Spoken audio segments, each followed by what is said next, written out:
Punjabi radio ਜੋ ਐਸੇ ਸੁਣ ਰਹੇ ਸਾਰੇ ਹੀ ਸਰੋਤਿਆਂ ਨੂੰ ਬਲਵਿੰਦਰ ਕੌਰ ਵੱਲੋਂ ਪਿਆਰ ਭਰੀ ਸਤਿ ਸ਼੍ਰੀ ਅਕਾਲ। ਸਰੋਤੇ ਪ੍ਰੋਗਰਾਮ ਖਬਰ ਤੇ ਨਜ਼ਰ ਵਿੱਚ ਹੋਣਗੇ ਸਾਡੇ ਨਾਲ ਬਲਤੇਜ ਪੰਨੂ ਜੀ ਦੱਸਣਗੇ ਭਾਰਤ ਵਿੱਚ ਪੰਜਾਬ ਦੇ ਵਿੱਚ ਕੁਝ ਵਾਪਰਿਆ। ਖਬਰਾਂ ਤੋਂ ਪਹਿਲਾਂ ਧੰਨਵਾਦ ਸਾਡੇ ਸਪਾਂਸਰ ਦਾ ਜਿਨ੍ਹਾਂ ਨੇ ਇਸ ਪ੍ਰੋਗਰਾਮ ਨੂੰ ਸਪਾਂਸਰ ਕੀਤਾ ਸਭ ਤੱਕ ਪਹੁੰਚਾਇਆ। ਖਾਲਸਾ ਇੰਸ਼ੋਰੈਂਸ ਏਜੰਸੀ ਸੈਨੋਜੇ 4082722500 ਗੁਰਦੀਪ ਸਿੰਘ ਪੈਦੀ ਕਲੋਵਸ ਸਤਨਾਮ ਸਿੰਘ ਸ਼ੇਰਗਿਲ ਸਲਮਾ ਮਨਜੀਤ ਸਿੰਘ ਦੀਵਾਨਾ ਫਰੈਜ਼ਨੋ ਟਰਕੀਆਣਾ ਇਮੀਗ੍ਰੇਸ਼ਨ ਲਾ ਫਰਮ 4159090503। ਬਹੁਤ ਬਹੁਤ ਧੰਨਵਾਦ ਕਰਦੇ ਹਾਂ ਪ੍ਰੋਗਰਾਮਾਂ ਨੂੰ ਸਪਾਂਸਰ ਕਰਦੇ ਹੋ ਸਭ ਤੱਕ ਪਹੁੰਚਾਉਂਦੇ ਹੋ। ਸਾਡੇ ਨਾਲ ਜੁੜ ਚੁੱਕੇ ਨੇ ਬਲਤੇਜ ਪੰਨੂ ਜੀ, ਸਤਿ ਸ਼੍ਰੀ ਅਕਾਲ, ਸਵਾਗਤ ਹੈ ਜੀ। ਚੱਲ ਜੀ, ਧੰਨਵਾਦ ਜੀ, ਬਹੁਤ ਮਿਹਰਬਾਨੀ। ਸਭ ਤੋਂ ਪਹਿਲਾਂ ਕਾਂਗਰਸ ਜਿਹੜੀ ਪੰਜਾਬ ਵਾਲੀ ਆ ਉਹਦਾ ਗੱਲ ਕਰਦੇ ਆ। ਜਿਹੜਾ ਕਲੇਸ਼ ਹੈ ਇਹਨਾਂ ਦਾ ਹੋਰ ਵਧਣ ਦੇ ਚਾਂਸ ਆ। ਦੇਖੋ, ਬੇਸ਼ੱਕ ਜਦੋਂ ਇਹ ਕੱਲ ਦੇਹਰਾਦੂਨ ਗਏ ਆ ਤੇ ਉੱਥੇ ਹਰੀਸ਼ ਰਾਵਤ ਹੋਰਾਂ ਨੇ ਕੈਮਰਿਆਂ ਦੇ ਸਾਹਮਣੇ ਆ ਕੇ ਤੇ ਇਹ ਗੱਲ ਕਹਿ ਦਿੱਤੀ ਕਿ 22 ਦੇ ਵਿੱਚ ਕੈਪਟਨ ਅਮਰਿੰਦਰ ਸਿੰਘ ਦੀ ਅਗਵਾਈ ਦੇ ਵਿੱਚ ਚੋਣਾਂ ਲੜੀਆਂ ਜਾਣਗੀਆਂ। ਇਹ ਵੀ ਕਹਿ ਦਿੱਤਾ ਕਿ ਜਿਹੜੇ ਨਵਜੋਤ ਸਿੰਘ ਸਿੱਧੂ ਦੇ ਸਲਾਹਕਾਰ ਨੇ ਉਹਨਾਂ ਦੇ ਉੱਤੇ ਸ਼ਿਕੰਜਾ ਕੱਸਿਆ ਜਾਊਗਾ। ਇਹ ਜਿਹੜੇ ਸੀਗੇ ਉੱਥੇ ਗਏ ਦੇਹਰਾਦੂਨ ਉਹ ਵਾਪਸ ਆ ਗਏ ਔਰ ਇਹ ਕਹਿ ਦਿੱਤਾ ਕਿ ਸਾਨੂੰ ਹੁਣ ਉਡੀਕ ਹੈ ਹਾਈ ਕਮਾਂਡ ਦੇ ਸੁਨੇਹੇ ਦੀ, ਕਿਉਂਕਿ ਹਰੀਸ਼ ਰਾਵਤ ਹੋਰੀ ਹਾਈ ਕਮਾਂਡ ਦੇ ਕੋਲੇ ਇਹ ਗੱਲ ਰੱਖਣਗੇ। ਕਦੋਂ ਰੱਖਦੇ ਆ ਇਹਦਾ ਅਜੇ ਕੁਝ ਨਹੀਂ ਪਤਾ, ਪਰ ਇਹ ਇੱਥੇ ਗੱਲ ਮੁੱਕਣ ਵਾਲੀ ਨਹੀਂ ਗਈ। ਜੇ ਕੁਝ ਲੋਕ ਇਹ ਸੋਚਦੇ ਆ ਕਿ ਉਹ ਨਿਰਾਸ਼ ਪਰਤਾਏ ਨੇ, ਇਦਾਂ ਦੀ ਕੋਈ ਗੱਲ ਜਿਹੜੀ ਉਹ ਜਾਪਦੀ ਨਹੀਂ ਗੀ। ਜੇ ਸਿੱਧੂ ਖੇਮੇ ਦੇ ਜਿਹੜੇ ਸੂਤਰ ਨੇ ਉਹਨਾਂ ਦੀ ਗੱਲ ਜਿਹੜੀ ਉਹ ਕਰੀਏ, ਕਿਉਂਕਿ ਹਰੀਸ਼ ਰਾਵਤ ਕਿਸੇ ਵੀ ਹਾਲਤ ਦੇ ਵਿੱਚ ਕੈਮਰੇ ਮੂਹਰੇ ਆ ਕੇ ਇਹ ਤਾਂ ਨਹੀਂ ਕਹਿ ਸਕਦੇ ਸੀ ਕਿ ਇਹਨਾਂ ਦੀ ਗੱਲ ਸੁਣੀ ਜਾਊਗੀ ਛੇਤੀ ਤੇ ਕੈਪਟਨ ਅਮਰਿੰਦਰ ਸਿੰਘ ਨੂੰ ਹਟਾ ਦਿੱਤਾ ਜਾਊਗਾ, ਕਿਉਂਕਿ ਇਸ ਤਰ੍ਹਾਂ ਦੀ ਅਥਾਰਟੀ ਹਰੀਸ਼ ਰਾਵਤ ਹੋਰਾਂ ਕੋਲੇ ਨਹੀਂ ਹੈਗੀ। ਇਹ ਹਾਈ ਕਮਾਂਡ ਦੇ ਕੋਲੇ ਅਥਾਰਟੀ ਆ ਕਿ ਉਹਨਾਂ ਨੇ ਮੁੱਖ ਮੰਤਰੀ ਬਦਲਣਾ ਜਾਂ ਨਹੀਂ ਬਦਲਣਾ। ਪਰ ਇਹ ਗਏ ਜ਼ਰੂਰ ਜਿਹੜੇ ਇੱਕ ਪ੍ਰੋਸੈਸ ਦੇ ਰਾਹੀਂ ਆ ਕਿ ਉਹ ਪੰਜਾਬ ਮਾਮਲਿਆਂ ਦੇ ਇੰਚਾਰਜ ਨੇ, ਉਹਨਾਂ ਦੇ ਰਾਹੀਂ ਉਹ ਪਹੁੰਚਣਾ ਚਾਹੁੰਦੇ ਨੇ ਹਾਈ ਕਮਾਂਡ ਤੱਕ।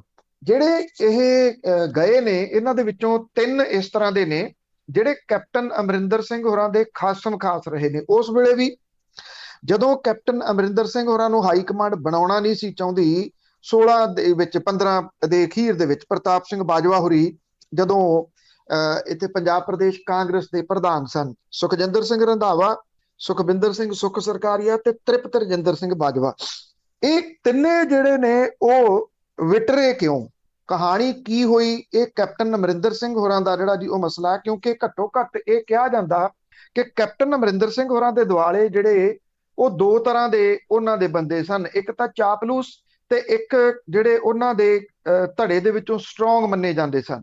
ਜਿਹੜੇ ਸਟਰੋਂਗ ਮੰਨੇ ਜਾਂਦੇ ਸੀ ਧੜੇ ਦੇ ਵਿੱਚੋਂ ਉਹ ਇਹ 3 ਨੇ। ਬਾਕੀ ਚਾਪਲੂਸ ਜਿਹੜੇ ਬਹੁਤੇ ਆ ਉਹ ਆਲੇ ਦੁਆਲੇ ਉਹਨਾਂ ਦੇ ਇਕੱਠੇ ਹੋਏ ਆ। ਇਹਦਾ ਮਤਲਬ ਇਹ ਕਿ ਚਾਪਲੂਸਾਂ ਦਾ ਘੇਰਾ ਜਿਹੜਾ ਪਹਿਲਾਂ ਵੀ ਸੀਗਾ ਉਹ ਹੁਣ ਲੋੜ ਤੋਂ ਵੱਧ ਪੈ ਗਿਆ। ਜੇ ਕੈਪਟਨ ਅਮਰਿੰਦਰ ਸਿੰਘ ਦੇ ਉੱਤੇ ਮੁਸ਼ਕਲ ਆਉਂਦੀ ਆ ਤੇ ਚਾਪਲੂਸਾਂ ਕੋਲੋਂ ਇਹ ਸੰਭਾਲੀ ਨਹੀਂ ਜਿਹੜੀ ਉਹ ਜਾਣੀ। ਜੋ ਜੇ ਕਾਂਗਰਸ ਦੇ ਅੰਦਰੂਨੀ ਤੌਰ ਦੇ ਉੱਤੇ ਦੇਖੀਏ ਨਾ ਇਹ ਇੱਥੇ ਜਿਹੜਾ ਦੀ ਉਹ ਟਿਕ ਕੇ ਬੈਠਣਗੇ। ਹੁਣ ਇਹ ਕਿੰਨੇ ਦਿਨ ਇੰਤਜ਼ਾਰ ਕਰਦੇ ਆ ਹਰੀਸ਼ ਰਾਵਤ ਹੋਰਾਂ ਦਾ। ਆਫਟਰ ਆਲ ਉਹਨਾਂ ਨੇ ਕੁਝ ਗੱਲ ਤਾਂ ਅੰਦਰ ਆਖੀ ਆ ਕਿ ਕਿੰਨੇ ਕੁ ਦਿਨ ਉਹ ਇੰਤਜ਼ਾਰ ਕਰਨ ਤੇ ਉਹ ਹਾਈ ਕਮਾਂਡ ਦੇ ਕੋਲੇ ਇਹ ਮਾਮਲਾ ਲੈ ਕੇ ਜਾਣਗੇ। ਨਹੀਂ ਤਾਂ ਅਦਰਵਾਈਜ਼ ਇਹ ਵੀ ਕਿਹਾ ਜਾ ਰਿਹਾ ਕਿ ਜਿਹੜੇ ਵਿਧਾਇਕ ਨੇ ਉਹ ਇਕੱਠੇ ਹੋ ਕੇ ਦਿੱਲੀ ਦੇ ਵਿੱਚ ਜਾ ਕੇ ਬੈਠ ਸਕਦੇ ਆ ਹਾਈ ਕਮਾਂਡ ਦੇ ਉੱਤੇ ਦਬਾਅ ਪਾਉਣ ਦੇ ਵਾਸਤੇ ਕਿ ਉਹਨਾਂ ਦੀ ਗੱਲ ਸੁਣੀ ਜਾਵੇ। ਪੰਜਾਬ ਦਾ ਤਾਂ ਵਿੱਚ ਕੁਝ ਨਹੀਂ, ਇਹ ਤਾਂ ਫਿਰ ਉਹ ਆਪੋ ਆਪਣੀ ਹੈਗੀ ਆ, ਫਿਰ ਅਸੀਂ ਆਪਣੀ ਹਿੰਡ ਪਗਾਉਣੀ ਆ। ਅੱਗੇ ਗੱਲ ਕਰਦੇ ਹੈਗੇ ਆ, ਹਾਰਨ ਦੇ ਬਾਵਜੂਦ ਵੀ ਦਿੱਲੀ ਦੇ ਵਿੱਚ ਸਿਰਸਾ ਨੂੰ ਹੀ ਪ੍ਰਧਾਨ ਬਣਾਇਆ ਜਾਊਗਾ। ਇਹਦੀ 46 ਵਾਰਡਾਂ ਦੇ ਵਿੱਚੋਂ 27 ਦੇ ਵਿੱਚ ਅਕਾਲੀ ਦਲ ਬਾਦਲ ਨੂੰ ਜਿੱਤ ਮਿਲੀ ਆ। ਇਹਦੀਆਂ ਕੁਝ ਇੰਟਰਸਟਿੰਗ ਜਿਹੜੀਆਂ ਗੱਲਾਂ ਉਹ ਇਹ ਰਹੀਆਂ ਕਿ ਬਾਦਲ ਪਰਿਵਾਰ ਦਾ ਕੋਈ ਮੈਂਬਰ ਇਹਨਾਂ ਚੋਣਾਂ ਦੇ ਵਿੱਚ ਨਹੀਂ ਦਿਸਿਆ, ਨਾ ਕਿਸੇ ਹੋਰਡਿੰਗ ਦੇ ਵਿੱਚ, ਨਾ ਕਿਸੇ ਪੈਂਫਲੇਟ ਦੇ ਵਿੱਚ, ਨਾ ਕਿਸੇ ਐਡ ਦੇ ਵਿੱਚ। ਇਹ ਕਿਹਾ ਜਾਂਦਾ ਹੈ ਕਿ ਬਾਦਲ ਪਰਿਵਾਰ ਦੇ ਖਿਲਾਫ ਲੋਕਾਂ ਦੇ ਵਿੱਚ ਰੋਹ ਸੀ ਜਿਹਦੇ ਕਰਕੇ ਉਹਨਾਂ ਨੂੰ ਉੱਥੇ ਵਿਖਾਇਆ ਨਹੀਂ ਗਿਆ। ਵਿਖਾਇਆ ਜਾਂਦਾ ਤੇ ਉਹ ਚੇਤੇ ਜਿਹੜਾ ਉਹ ਆ ਜਾਂਦਾ।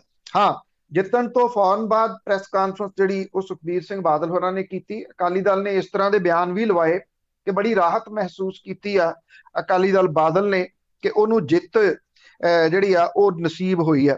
ਹੁਣ ਇਹਦੇ ਵਿੱਚ ਇੱਕ ਪੁਆਇੰਟ ਤਾਂ ਇਹ ਆ ਕਿ ਸਿਰਫ 37% ਪੋਲਿੰਗ ਹੋਈ ਹੈ। ਲੋਕ ਰੌਲਾ ਪਾਉਣ ਵਾਲੇ ਨੇ, ਲੋਕ ਸਿਰਫ ਸਵਾਲ ਖੜੇ ਕਰਨ ਵਾਲੇ ਨੇ। ਜਿਹੜਾ ਪੈਸਾ ਉਹ ਬਹੁਤ ਵੱਡੇ ਪੱਧਰ ਦੇ ਉੱਤੇ ਇਹਨਾਂ ਚੋਣਾਂ ਦੇ ਵਿੱਚ ਚੱਲਿਆ। ਬਹੁਤ ਵੱਡੇ ਪੱਧਰ ਦੇ ਉੱਤੇ। ਜਿਹੜਾ ਸਮਾਨ ਘਰਾਂ ਦੇ ਵਿੱਚ ਵਰਤਿਆ ਜਾਣ ਵਾਲਾ ਉਹ ਬੜੇ ਵੱਡੇ ਪੱਧਰ ਦੇ ਉੱਤੇ ਵੰਡਿਆ ਜਿਹੜਾ ਹੋ ਗਿਆ। ਤੁਸੀਂ ਇੱਥੋਂ ਅੰਦਾਜ਼ਾ ਜਿਹੜਾ ਜੀ ਉਹ ਲਾ ਲਓ ਕਿ 37% ਜੇ ਵੋਟ ਪੋਲ ਹੋਈ ਆ, ਤੇ ਇਹ ਲਗਭਗ ਉਹ ਵੋਟ ਹੀ ਨਿਕਲੀ ਹੋਊਗੀ ਜਿਹੜੀ ਕਿਸੇ ਨਾ ਕਿਸੇ ਤਰੀਕੇ ਨਾਲ ਪ੍ਰਭਾਵਿਤ ਹੋਈ, ਚਾਹੇ ਉਹ ਪੈਸਿਆਂ ਦੇ ਰੂਪ ਚ ਪ੍ਰਭਾਵਿਤ ਹੋਈ, ਚਾਹੇ ਉਹ ਸਮਾਨ ਵਗੈਰਾ ਦੇਣ ਦੇ ਰੂਪ ਚ ਪ੍ਰਭਾਵਿਤ ਹੋਈ। ਨਾ ਤਾਂ ਸਰਸਾ ਧੜੇ ਨੇ ਪੈਸਿਆਂ ਵਾਲੇ ਮਾਮਲੇ ਚ ਹੱਥ ਘੁੱਟਿਆ, ਨਾ ਸਰਨਾ ਧੜੇ ਨੇ। ਦੋਨਾਂ ਨੇ ਰੱਜ ਕੇ ਪੈਸੇ ਦੀ ਜਿਹੜੀ ਉਹ ਵਰਤੋਂ ਕੀਤੀ। ਧਾਰਮਿਕ ਜਿਹੜੀ ਸੰਸਥਾ ਉਹਦੇ ਉੱਤੇ ਕਬਜ਼ਾ ਕਰਨ ਦੇ ਵਾਸਤੇ ਨਿਵਾਣਾ ਤੱਕ ਜਿਹੜੀ ਆ ਉਹ ਸਿਆਸਤ ਗਈ। ਇਸੇ ਕਰਕੇ ਜਿਹੜੀ ਕਰਪਸ਼ਨ ਆ ਇਹਨਾਂ ਸੰਸਥਾਨਾਂ ਦੇ ਵਿੱਚ ਸਿਰੇ ਦੇ ਉੱਤੇ ਚਲੇ ਗਈ ਹੋਈ ਹੈ ਨਾ, ਕਿ ਪਹਿਲਾਂ ਜਦੋਂ ਉਹਨੂੰ ਜਿੱਤਣ ਦੇ ਵਾਸਤੇ ਕਰੋੜਾਂ ਰੁਪਈਆ ਪਾਣੀ ਵਾਂਗੂ ਬਹਾਇਆ ਜਾਂਦਾ, ਤੇ ਫਿਰ ਉੱਥੇ ਕਰਪਸ਼ਨ ਦਾ ਹੀ ਰਾਹ ਜਿਹੜਾ ਉਹ ਖੁੱਲਦਾ। ਹੁਣ ਮਨਜਿੰਦਰ ਸਿੰਘ ਸਰਸਾ ਜਿਹੜੇ ਨੇ ਉਹਨਾਂ ਨੂੰ ਐਲਾਨ ਕਰ ਦਿੱਤਾ ਸੁਖਬੀਰ ਸਿੰਘ ਬਾਦਲ ਹੋਰਾਂ ਨੇ ਕਿ ਪ੍ਰਧਾਨ ਉਹੀ ਬਣਨਗੇ।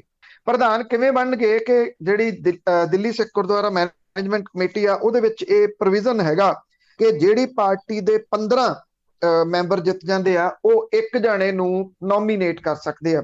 27 ਨੇ ਜੇ ਤੋੜ ਭੰਨ ਕਰਦੇ ਆ 30 ਹੋ ਜਾਂਦੇ ਤੇ 2 ਨੋਮੀਨੇਟ ਕੀਤੇ ਜਾ ਸਕਦੇ ਆ। ਇੱਕ ਦੀ ਤਾਂ ਪ੍ਰੋਵੀਜ਼ਨ ਪਈ ਆ ਔਰ ਉਹ ਮਨਜਿੰਦਰ ਸਿੰਘ ਸਰਸਾ ਹੀ ਹੋਊਗਾ ਜਿਹਨੂੰ ਨੋਮੀਨੇਟ ਕਰ ਦਿੱਤਾ ਜਾਊਗਾ। ਨੋਮੀਨੇਟ ਕਰਕੇ ਉਹਨੂੰ ਫਿਰ ਜਿਹੜਾ ਉਹ ਪ੍ਰਧਾਨ ਹੈ ਉਹ ਬਣਾ ਦਿੱਤਾ ਜਾਊਗਾ। ਔਰ ਮਨਜਿੰਦਰ ਸਿੰਘ ਸਰਸਾ ਤੇ ਜਿਹੜੇ ਨੇ ਜਿਹੜੇ ਹਰਵਿੰਦਰ ਸਿੰਘ ਸਰਨਾ ਤੋਂ ਹਾਰ ਗਏ, ਇਹ ਕਿਹਾ ਗਿਆ ਕਿ 2 ਸਾਲਾਂ ਦੇ ਕੰਮ ਦੇ ਆਧਾਰ ਦੇ ਉੱਤੇ ਪੂਰਨ ਬਹੁਮਤ ਜਿਹੜਾ ਜੀ ਉਹ ਪ੍ਰਾਪਤ ਕੀਤਾ। ਹੁਣ ਕੰਮ ਕਿਹੜੇ ਸੀਗੇ ਉਹ ਸਭ ਨੂੰ ਜਿਹੜਾ ਉਹ ਪਤਾ। ਹਾਂ, ਇੱਥੇ ਜਿਹੜਾ ਪੁਆਇੰਟ ਵੱਡਾ ਉਹ ਇਹੀ ਰਹੂਗਾ ਕਿ ਜਿਹੜੇ ਭਾਈ ਰਣਜੀਤ ਸਿੰਘ ਹੋਰਾਂ ਵਰਗੇ ਲੋਕਾਂ ਨੇ ਜਿਹੜੀ ਆਪਣੀ ਜਾਨ ਜੋਖਮ ਦੇ ਵਿੱਚ ਪਾ ਕੇ ਜਿੰਨਾ ਕੁਝ ਦੱਸਿਆ ਕਿ ਕਿਵੇਂ ਲੁੱਟ ਦਾ ਕੇਂਦਰ ਬਣ ਗਏ ਹੋਏ ਨੇ ਦਿੱਲੀ ਸਿੱਖ ਗੁਰਦੁਆਰਾ ਮੈਨੇਜਮੈਂਟ ਕਮੇਟੀ, ਸ਼੍ਰੋਮਣੀ ਗੁਰਦੁਆਰਾ ਪ੍ਰਬੰਧਕ ਕਮੇਟੀ, ਉਹਨਾਂ ਦੀਆਂ ਕਈਆਂ ਹੋਈਆਂ ਗੱਲਾਂ ਦਾ ਅਸਰ ਕਿਉਂ ਨਹੀਂ ਹੋਇਆ। ਸੋ ਪੁਆਇੰਟ ਉਹਦੇ ਵਿੱਚ ਇਹੀ ਆ, ਜਿਹੜੇ 2 ਵਿਚਾਰਨ ਵਾਲੇ ਨੇ ਕਿ 37% ਸਿਰਫ ਪੋਲਿੰਗ ਹੋਣੀ, ਤੇ ਇਹ ਮੇਰੀ ਜਾਚੇ ਇਹ ਵੋਟਰ ਉਹੀ ਬਾਹਰ ਨਿਕਲੇ ਆ ਜਿਨ੍ਹਾਂ ਨੇ ਪੈਸੇ ਪੂਸੇ ਫੜੇ ਸੀਗੇ ਕਿ ਵੀ ਉਹਨਾਂ ਨੇ ਵੋਟ ਪਾਉਣੀ ਆ, ਚਾਹੇ ਉਹ ਸਰਨਾ ਧੜੇ ਦੇ ਹੱਕ ਦੇ ਵਿੱਚ ਹੋਣ ਤੇ ਚਾਹੇ ਉਹ ਸਿਰਸਾ ਧੜੇ ਦੇ ਹੱਕ ਦੇ ਵਿੱਚ ਹੋਣ। ਅਦਰਵਾਈਜ਼ ਲੋਕਾਂ ਦੀ ਜਿਹੜੀ ਆ ਉਹ ਮਾਨਸਿਕਤਾ ਇਹ ਬਣ ਗਈ ਹੋਈ ਆ ਕਿ ਮੈਂ ਕੀ ਲੈਣਾ ਇਹਦੇ ਵਿੱਚ। ਕੋਈ ਸ਼ੱਕ ਨਹੀਂ ਜੀ ਇਸ ਦੇ। ਅੱਗੇ ਗੱਲ ਕਰਦੇ ਹਾਂ ਭਾਜਪਾ ਦੇ ਪ੍ਰਧਾਨ ਦਾ। ਪੰਜਾਬ ਦੇ ਵਿੱਚ ਤਿੱਖਾ ਵਿਰੋਧ। ਜਿਹੜੀ ਭਾਰਤੀ ਜਨਤਾ ਪਾਰਟੀ ਆ ਉਹਨੇ ਜਲੰਧਰ ਦੇ ਵਿੱਚ ਇਹ ਰੱਖਿਆ ਸੀਗਾ ਸੂਬੇ ਦੀ ਕਾਰਜਕਾਰਨੀ ਕਮੇਟੀ ਦੀ ਮੀਟਿੰਗ। ਦਿਨ ਭਰ ਇਹ ਮੀਟਿੰਗ ਹੁੰਦੀ ਰਹੀ, ਲੇਟ ਨਾਈਟ ਤੱਕ। ਕਿਹਾ ਗਿਆ ਕਿ 2022 ਦੀਆਂ ਵਿਧਾਨ ਸਭਾ ਦੀਆਂ ਚੋਣਾਂ ਦੀ ਤਿਆਰੀ ਸੰਬੰਧੀ ਇਹ ਮੀਟਿੰਗ ਰੱਖੀ ਗਈ ਸੀਗੀ। ਸਵੇਰੇ 11 ਵਜੇ ਸ਼ੁਰੂ ਹੋਈ, ਲੇਟ ਨਾਈਟ ਤੱਕ ਜਾਰੀ ਸੀਗੀ। ਉੱਥੇ ਕਿਸਾਨ ਵੀ ਜਿਹੜੇ ਵੱਡੀ ਗਿਣਤੀ ਦੇ ਵਿੱਚ ਪਹੁੰਚ ਗਏ ਜਲੰਧਰ ਦੇ ਵਿੱਚ ਇਹ ਸਰਕਟ ਹਾਊਸ। ਉਹ ਲੇਟ ਨਾਈਟ ਤੱਕ ਕਿਸਾਨ ਵੀ ਬਾਹਰ ਬੈਠੇ ਸੀ।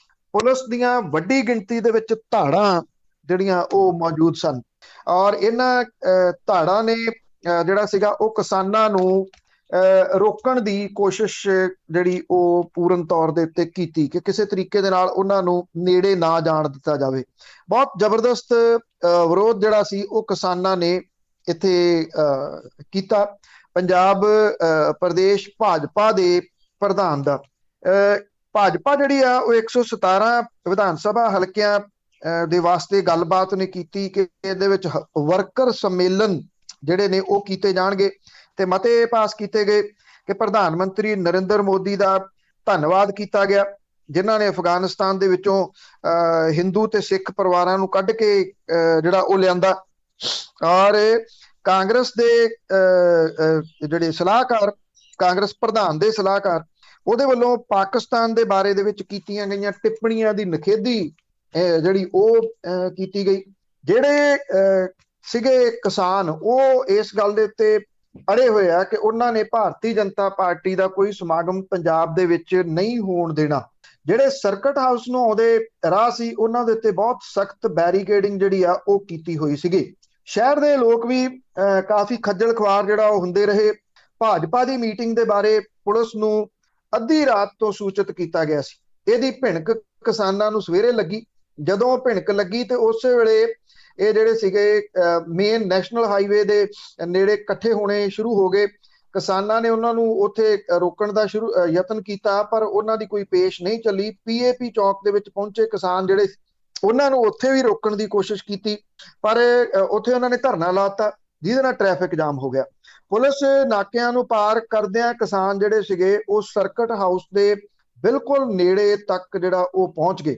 ਹਾਲਾਂਕਿ ਜਿਹੜਾ ਕਮਿਸ਼ਨਰੇਟ ਹੈ ਉਹਨੇ ਇਹਨੂੰ ਦੇਖਦਿਆਂ ਹੋਇਆ ਵੱਖ-ਵੱਖ ਜਿਹੜੇ ਚੌਂਕ ਨੇ, BMC ਚੌਂਕ ਹੈ, ਨਾਮਦੇਵ ਚੌਂਕ ਹੈ, ਗੁਰੂ ਨਾਨਕ ਮਿਸ਼ਨ ਚੌਂਕ ਹੈ, ਸਕਾਈਲਾਰਕ ਚੌਂਕ ਹੈ, ਉੱਥੇ ਬਹੁਤ ਵੱਡੇ ਵੱਡੇ ਬੈਰੀਕੇਡ ਜਿਹੜੇ ਲਾਤੇ, ਸੜਕ ਦੇ ਉੱਤੇ ਟਿੱਪਰ ਵੀ ਲਿਆ ਕੇ ਖੜੇ ਜਿਹੜੇ ਸੀ ਉਹ ਕਰ ਦਿੱਤੇ ਔਰ ਰੋਕਣ ਦੀ ਕੋਸ਼ਿਸ਼ ਕੀਤੀ, ਪਰ ਫਿਰ ਵੀ ਉਹ ਨੇੜੇ ਜਿਹੜਾ ਸੀਗਾ ਉਹ ਜ਼ਰੂਰ ਪਹੁੰਚ ਗਏ ਕਿਸਾਨ, ਔਰ ਉਹਨਾਂ ਨੇ ਉੱਥੇ ਜ਼ਬਰਦਸਤ ਵਿਰੋਧ ਵੀ ਜਿਹੜਾ ਉਹ ਕੀਤਾ। ਮਤਲਬ ਕਿ ਮੀਟਿੰਗ ਤਾਂ ਉਹ ਕਰਦੇ ਰਹੇ ਜਾਂ ਮੀਟਿੰਗ ਤਾਂ ਕਰ ਗਏ ਪੁਲਿਸ ਦੀ ਐਡੀ ਨਫਰੀ ਹੋਣ ਦੇ ਕਰਕੇ, ਪਰ ਐਡੀ ਸੌਖੀ ਮੀਟਿੰਗ ਜਿਹੜੀ ਜੀ ਉਹ ਨਹੀਂ ਰਹੀ। ਫਿਕਰ ਤਾਂ ਉਹਨਾਂ ਨੂੰ ਇਹੀ ਪਿਆ ਰਿਹਾ ਨਾ ਕਿ ਬਾਹਰ ਵੱਡੀ ਗਿਣਤੀ ਦੇ ਵਿੱਚ ਕਿਸਾਨ ਖੜੇ ਆ।